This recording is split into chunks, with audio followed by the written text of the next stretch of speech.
Le programme de la 7 TV, mesdames et messieurs, il est 13h. Bonjour et bienvenue dans ce journal. À une de cette édition, les routes qui ont encore fait des morts. Ce matin, un accident est survenu sur l'autoroute Ila-Touba. Le bilan est lourd. 11 personnes ont perdu la vie. Plusieurs blessés graves enregistrés dans cette collision entre un minicar et un car. Une enquête a été ouverte. Et puis en sport, les 24 équipes qualifiées pour la CAN 2025 sont fixées sur leur destin depuis le tirage au sort des groupes. Des chocs sont au menu de ce tirage résumé à suivre en fin de ce journal. Et enfin à l'international, escalade de tension à Goma en RDC, aujourd'hui envahi par le groupe armé M23 dans plusieurs quartiers en attendant le sommet demain qui verra la participation des présidents rwandais et congolais. Des réunions du Conseil de sécurité de l'ONU et du Conseil paix et sécurité de l'Union africaine sont annoncées pour aujourd'hui. Voilà tout pour l'essentiel des titres. Le développement, c'est tout de suite.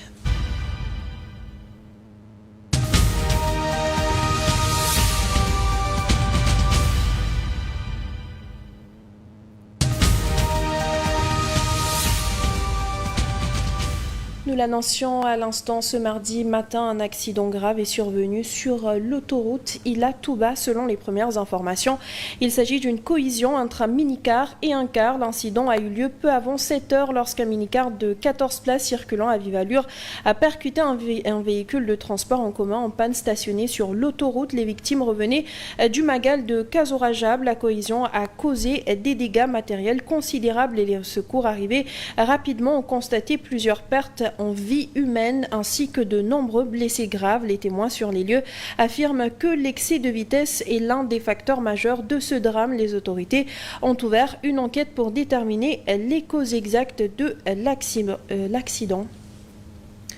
Et puis nous revenons cet après-midi sur l'engouement des jeunes sénégalais pour des contrats agricoles en Espagne qui suscite une vague d'indignation. Le président d'Horizon Sans Frontières, Boubacar Seye, dénonce cette alternative qu'il considère comme étant un sacrifice de la jeunesse. Il dit être choqué par l'enthousiasme des candidats à travers les images relayées sur les réseaux sociaux. Des images désolantes qui écœurent jusqu'au plus haut point le président de l'ONG Horizon Sans Frontières. Selon lui, c'est carrément envoyer des jeunes vers une aventure dangereuse et risquée. C'est terrible ce que nous avons vu à travers la presse et les réseaux sociaux. Et on pousse les gens à travailler dans les plantations. D'abord, il y a l'obstacle linguistique. Mais aussi, personne ne comprend. Ils ne comprennent même pas le code de travail dans les pays d'accueil, en Espagne particulièrement. Donc on ne peut pas pousser les gens comme ça. Au-delà des risques et de l'incertitude, Boubacar Seye s'indigne du coup profond porté à la dignité du peuple africain. L'Espagne ferme ses frontières. L'Europe s'érige en forteresse avec ses barricades juridiques, politiques, physiques. Il y a eu combien de morts? On nous parle de plus de 10 000 morts en 2024. Alors, aujourd'hui, on ouvre les frontières parce que tout simplement, le besoin est d'ordre conjoncturel et structurel. L'Espagne a besoin d'ouvriers pour l'accueil de ses fruits. Mais où est la dignité africaine, où est la dignité sénégalaise dans tout cela? On ne devrait pas accepter cela. Voilà donc des raisons suffisantes qui lui poussent à demander aux autorités de suspendre immédiatement ces contrats et de réfléchir à des alternatives plus sérieuses. C'est des contrats précaires de 2 ou 3 mois et puis après, ils sont laissés à eux-mêmes dans un pays où ils ne maîtrisent pas la langue. Donc, c'est une aventure dangereuse. Il faut arrêter cela. C'est l'idée de partir qu'il faut aujourd'hui tuer. Parce que partir n'est pas synonyme de réussir.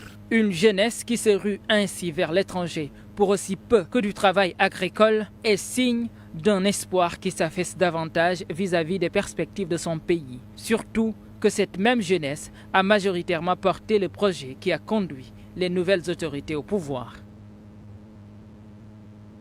Et nous nous sommes rendus sur place hier, le début donc du dépôt des candidatures pour le recrutement d'ouvriers saisonniers dans le cadre du programme de migration circulaire entre l'Espagne et le Sénégal. Le bureau d'accueil, d'orientation et de suivi a fait le plein. Des Sénégalais venus de différentes localités de la capitale ont fait le déplacement espérant décrocher un emploi dans le secteur agricole en Espagne. Mamadou Kanté. Ils sont nombreux à prendre d'assaut le bureau d'accueil, d'orientation et de suivi de Dakar pour postuler, espérant figurer parmi les recrues comme ouvriers agricoles dans le cadre du programme de la migration sur glaire entre le Sénégal et l'Espagne. Moi, je suis venu à 5 h du matin. À 7 h, j'ai trouvé du monde sur place. Désespérés et sans aucun autre espoir, ces jeunes sont déterminés à aller à la recherche d'un Eldorado. Je pense que notre situation dans le pays nous conforte dans l'idée de vouloir chercher ailleurs. Tout le monde sait que le pays va très mal. Ce programme propose des emplois saisonniers dans les secteurs de la cueillette et du conditionnement de fruits en Espagne. Une opportunité qu'ils ne comptent pas rater sous aucun prétexte. C'est parce que nous sommes juste animés par l'espoir de trouver une belle vie en Espagne. Cela peut aider à freiner la migration irrégulière. Moi qui vous parle, je travaille, mais je suis à la recherche d'une meilleure situation. Ils estiment par ailleurs que le Sénégal gagnerait mieux à créer des opportunités pouvant permettre de garder ces jeunes. Si on avait quelque chose de mieux ici au Sénégal, je pense qu'on n'aura pas besoin de partir. Il est aussi paradoxal d'aller développer un autre pays au détriment du tien. Personnellement, j'aurais bien avoir ces genres d'opportunités dans le secteur agricole sénégalais. Les candidats ont jusqu'au 29 janvier 2025 pour déposer leur candidature dans les différents bureaux d'accueil, d'orientation et de suivi. Il faut juste se munir des copies d'un passeport valide pour au moins 1 an, d'un certificat médical datant d'au moins de 3 mois, d'un casier judiciaire d'au moins 3 mois et enfin d'un formulaire à remplir sur place lors du dépôt des dossiers. Pendant ce temps, les promotions 41, 42 et 43 de l'INSEPS sortent de leur mutisme depuis 2022. Les sortants diplômés du KS-EPS de cette faculté d'éducation physique et sportive revendiquent leur intégration dans la fonction publique. L'État des styles rejette la validité de leur diplôme alors qu'ils sont actuellement en service dans les établissements scolaires. Depuis lors, nous peinons à intégrer la fonction publique parce qu'ils nous font comprendre que notre diplôme n'est pas reconnu par l'État du Sénégal. Et ce que nous n'arrivons pas à comprendre, comment se fait-il que l'INSEPS, qui est rattaché à l'université Cheikh Anta Diop, en rang de faculté depuis 1994, forme aujourd'hui des professionnels qui vont sortir et que leur diplôme ne soit pas reconnu par l'État du Sénégal. Et paradoxalement, nous sommes tous recrutés ou bien nous avons tous obtenu nos ordres de service au sortir de notre formation et que ces ordres de service-là ont été bien délivrés par l'État du Sénégal. Nous sommes en service depuis 2022. Il s'agit de nous, la 41e promotion. Il y a aussi la 42e, également la 43e promotion. Et qu'aujourd'hui, on nous fait comprendre que nos diplômes ne sont pas reconnus, c'est un paradoxe. Il est grand temps que cette question soit résolue à jamais, parce qu'il y va de la crédibilité de l'INSEPS et de nous autres enseignants que nous sommes devenus au sortir de cette formation. Et puis 48 heures de cessation immédiate de toute activité pédagogique, c'est ce qu'a décrété l'amicale des étudiants de l'université du Sine Saloum El Hadj Ibrahima Niasse. Les étudiants déplorent leurs difficiles conditions d'études, notamment la promiscuité dans les salles de classe, mais aussi les lenteurs notées dans l'avancement des travaux. Les points phares qui motivent ce mot d'ordre sont tout d'abord la situation du campus de Fatick, qui, depuis la reprise des cours, s'est retrouvé avec 4 salles fonctionnelles, donc pour 12 licences, soit donc un nombre de 1400 et poussières d'étudiants. Il y a également notre administration qui compte accueillir les nouveaux bacheliers, malgré ces conditions. Et il faut savoir que nous faisons souvent un cours dans la semaine ou 2 cours dans la semaine. Et suite à cette situation, ils veulent encore nous donner donc une autre promotion d'étudiants. Donc ce qui est rejeté complètement par la coordination des étudiants de l'université du Sine Saloum El Hadj Ibrahima Niasse. L'état d'avancement maintenant des chantiers, on a vu qu'au niveau du campus de Kaffrine et Kaolack, il n'y a plus progression. Juste qu'au niveau du campus de Fatick, il y a peut-être un avancement, mais ça avance très lentement. Et on reste dans le registre des revendications, cris de cœur des pêcheurs de Guet-Ndar. Ils appellent à travailler à une solution définitive à la problématique de la brèche. Ce canal construit en 2003 pour sauver l'ancienne ville coloniale de la montée des eaux est devenu aujourd'hui très dangereux pour les pêcheurs. Au moins plus d'une dizaine de personnes y ont perdu la vie depuis fin décembre 2024. Le décompte est macabre. En une semaine, plus d'une dizaine de personnes ont été emportées par la brèche. La saison de pêche vient de démarrer. On n'est même pas encore à 1 mois de la campagne qui va durer 6 mois. Et nous avons déjà dénombré plus de 15 morts dans la brèche.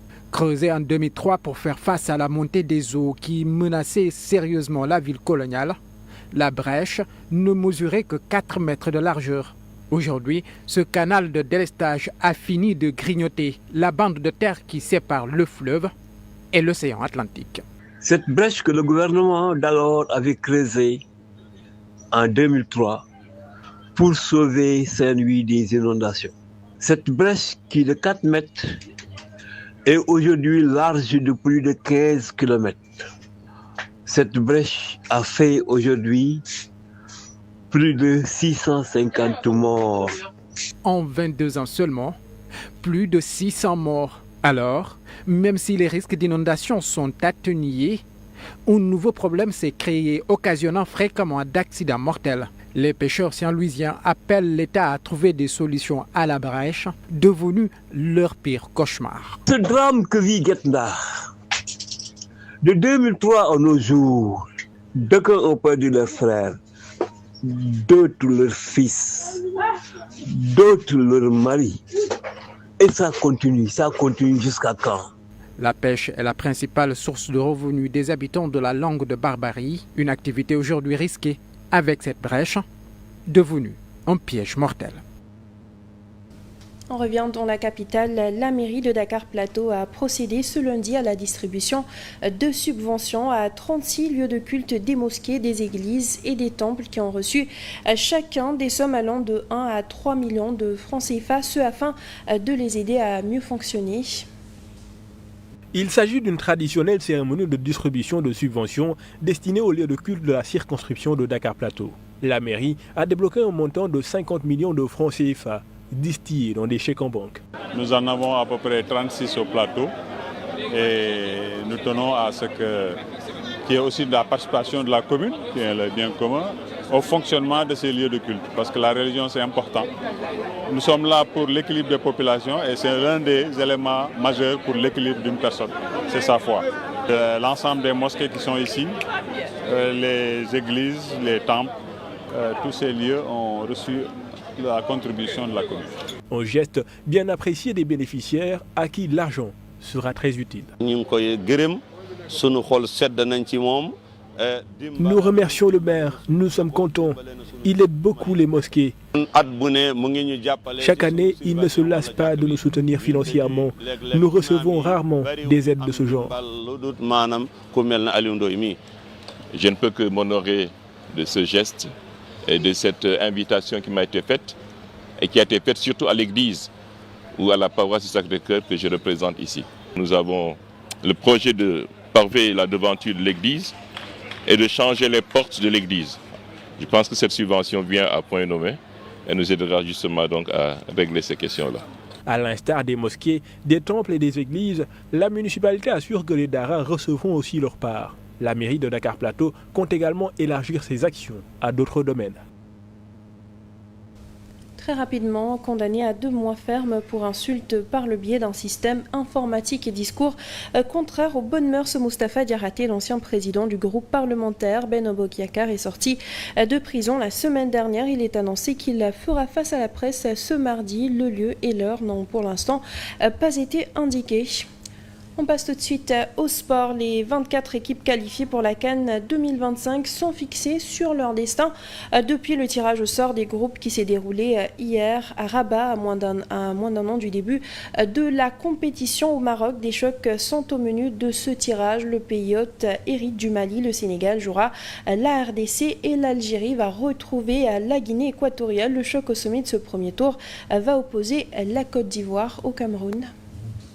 L'acte 1 a livré son verdict. Elles connaissent leurs adversaires. Les 24 équipes africaines sont désormais fixées sur le programme qui les attend lors de la phase finale de la Coupe d'Afrique des Nations 2025 qui aura lieu au Maroc du 21 décembre 2025 au 18 janvier 2026. Le Maroc, pays organisateur, ouvrira les festivités contre les Comores le 21 décembre à Rabat. Les Lions de l'Atlas, annoncés comme favoris, joueront ensuite le Mali et la Zambie. Dans le groupe B, l'on retrouve le vice-champion 2022, l'Égypte, 7 fois champion d'Afrique qui partage son groupe avec l'Afrique du Sud, l'Angola et le Zimbabwe. Le Nigeria, vice-champion 2024, se trouve dans le groupe C et sera obligé de se défaire des Aigles de Carthage de la Tunisie, de l'Ouganda et de la Tanzanie. Le Sénégal, champion d'Afrique 2022, affrontera le Bénin de Gernoror. Dans le groupe D, les Lions de la Teranga croiseront aussi le Français Sébastien Desabre de l'Air des Congo et le Botswana. L'Algérie hérite d'un groupe à sa portée, mais devra se méfier du Burkina Faso et de la Guinée équatoriale, comme il y a 2 ans quand les Verts et Blancs avaient été éliminés d'entrée. Le groupe F verra les légendaires chocs Côte d'Ivoire-Cameroun. Le Gabon et le Mozambique vont jouer les troubles fêtes. La parole au sélectionneur national qui a réagi au sortir du tirage. Le nouvel entraîneur qui va disputer sa première CAN avec les Lions affirme ne craindre aucune équipe dans cette compétition. Selon Pape Thiaw, le Sénégal a les moyens de tenir son rang dans la compétition et va assurer son statut de favori dans le groupe. Le groupe qui n'est pas du tout facile parce que c'est des équipes qui ont fait leur preuve là. Voilà, mais après, on sait qu'en Afrique, il y a plus de petites équipes. Et aujourd'hui, on fera tout pour être au rendez-vous de cette année. Les compétitions ne se ressemblent pas, ça c'est sûr. Certains, là, aujourd'hui, on est dans le même groupe de la CAN. Et comme les éliminatoires pour la Coupe du Monde qui est encore en cours, on doit aller en Indonésie pour jouer la match retour. On sait que ça va être un match difficile, mais nous, on sera préparés pour... Voilà, parce qu'aujourd'hui, on sait que le Sénégal a son statut. C'est une équipe aujourd'hui qui va prendre personne, qui va partout pour s'imposer. C'est sûr qu'on aimerait, si c'est Casablanca, on a plus de... parce qu'il y a la famille, il y a tout ça. Il y a beaucoup de Sénégalais là-bas, ça fait plaisir, mais après on va se dire avec l'amour que les Sénégalais portent pour leur équipe, n'importe quelle ville, ils vont se déplacer. Et donc je pense que cette équipe doit tout donner pour son public, pour son cher pays. Tirage au sort, CAN Maroc 2025, toujours le Sénégal est dans un groupe assez équilibré selon Alassane Dour et l'âge Ousseynou Diouf. Les 2 anciens internationaux notent que la nation de la Teranga reste favorite de cette poule. Toutefois, il faudra respecter les adversaires et travailler pour passer. Je trouve que le tirage s'est bien passé. Bon, le tirage est quand même abordable pour le Sénégal. Ça reste une poule... avec des équipes qu'on connaît, comme l'a si bien dit Pochali-Cissé, dont le Congo. Bon, il n'y a aucune poule qui est facile, comme on dit, parce que le match ne se joue pas avant la compétition. Mais il faudra être bien préparé, bien outillé pour passer cette chose. On respecte le groupe, mais franchement, c'est à notre portée. On peut le faire, on peut finir premier et c'est notre objectif, comme chaque Coupe d'Afrique, de finir premier. Quand tu es une institution comme le Sénégal, tu dois finir premier et préparer les autres matchs. On sait que ça ne va pas être facile, comme d'habitude, le Sénégal sera l'équipe à battre durant tout ce tournoi-là, le Sénégal et le Maroc. Et maintenant, on va essayer de bien travailler, de se mettre tous les atouts de notre côté et demander aux Sénégalais aussi de soutenir leur équipe nationale, le Sénégal. Et je crois que si on a le soutien du public au Maroc, on peut ne serait-ce qu'aller jusqu'en finale. À l'international, pour terminer très rapidement à RDC à Goma, les échanges de tirs ont repris de façon intense ce mardi matin. Internet est toujours coupé. Il n'y a pas de radio non plus et de grandes parties de Goma sont privées d'eau et d'électricité depuis vendredi. Un calvaire pour les habitants. Au moins 17 personnes ont été tuées et plus de 370 blessés. Des ambassades étrangères ont été attaquées ce matin. Un sommet extraordinaire de la communauté et des États d'Afrique de l'Est dédié à la situation aura lieu demain mercredi. Mais mais en attendant, une nouvelle réunion du Conseil de sécurité de l'ONU est annoncée à New York ce mardi en après-midi du côté de l'Union africaine. Le Conseil paix et sécurité tiendra à la mi-journée une session d'urgence. Une communication du président congolais est annoncée sans précision pour l'instant sur le moment choisi par Félix Tshisekedi pour s'exprimer donc sur cette escalade de tensions dans l'est de la RDC. Et sur ce, nous passons tout de suite à la revue de presse.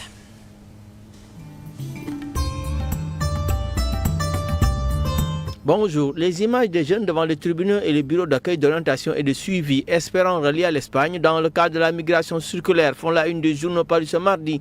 Les images du désespoir, titre Enquête qui écrit que cela a fait le tour de la toile depuis la fin de la semaine dernière. Des hordes de jeunes qui prennent d'assaut les tribunaux et bureaux d'accueil, d'orientation et de suivi à la quête du sésame pour une hypothétique place dans la cohorte des jeunes devant rallier l'Espagne en tant que travailleurs saisonniers. Le journal note qu'après l'appel à la candidature lancé par le ministère chargé des Sénégal de l'extérieur pour le recrutement de 250 ouvriers agricoles, des milliers de jeunes se sont rués vers le tribunal et bureaux d'accueil, d'orientation et de suivi pour déposer leur candidature. Tout diplômé comme non diplômé n'ont qu'un seul rêve, regagner l'Espagne, quel que soit le moyen et le boulot. Sur le quotidien LAS, l'envoi de travailleurs en Espagne et au Qatar dans le cadre de la migration circulaire est en déphasage avec la nouvelle dynamique de souveraineté prônée par les nouvelles autorités. Mais entre ces désirs de s'affranchir du joug occidental et les accords signés entre l'Espagne et le Qatar dans le but d'envoyer des travailleurs dans ces deux pays, le manque d'harmonie est manifeste, écrit le journal. CIJ, le souverainisme, titre LAS.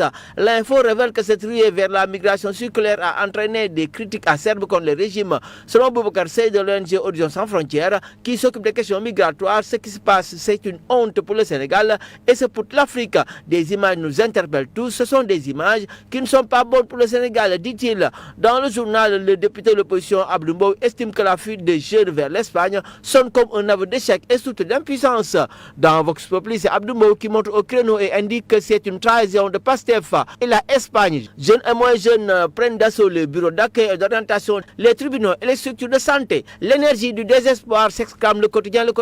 Dans les 14 régions du Sénégal, des centaines voire des milliers de jeunes qui espèrent des perspectives réjouissantes en Espagne ont envahi les bureaux et les palais de justice pour déposer leur dossier de candidature ou chercher un casier judiciaire. De Kolda à Ziguinchor en passant par la banlieue dakaroise, les candidats à cette immigration circulaire entre le Sénégal et l'Espagne espèrent provoquer la chance loin de leur pays. Les Échos lui aussi notent que depuis l'annonce de la migration circulaire vers l'Espagne, les bureaux d'accueil, d'orientation et de suivi sont pris d'assaut par les candidats. Les jeunes sont prêts à tout pour déposer leur dossier. Des scènes de bousculade et de tension ont été enregistrées dans certains bureaux. Parmi les candidats destinés à être des ouvriers agricoles en Espagne, des femmes et même des étudiants. Sur la situation économique difficile, Walf Quotidien note que le Sénégal est le syndrome grec. Moustapha Diakhaté, économiste, déclare la crise grecque était plus profonde et plus systémique. L'Observateur, lui, évoque un scandale des boulettes. La police frappe au cœur de la mafia de suppos, nécrose des fesses, écoulement de pus. Comment des médecins et des pharmaciens ont aidé la police à démasquer le réseau de malfaiteurs. La vendeuse en ligne Alima Sow, ses 3 assistants et 3 autres commerçants de boulettes de fesses interpellés au marché Zang de Pékin. En sport, Réumi Sport, sur le tirage de la CAN 2025, le Sénégal partage la poule D avec la RDC, le Bénin et le Botswana. Son journal Record, lui, qui se penche sur la question des adversaires abordables pour les Lions. Bonne lecture. C'est ce qui met un terme à ce journal. Merci à vous de l'avoir suivi. À 14h, vous avez le Wolof. Merci, bonne suite de programme sur la 7 TV.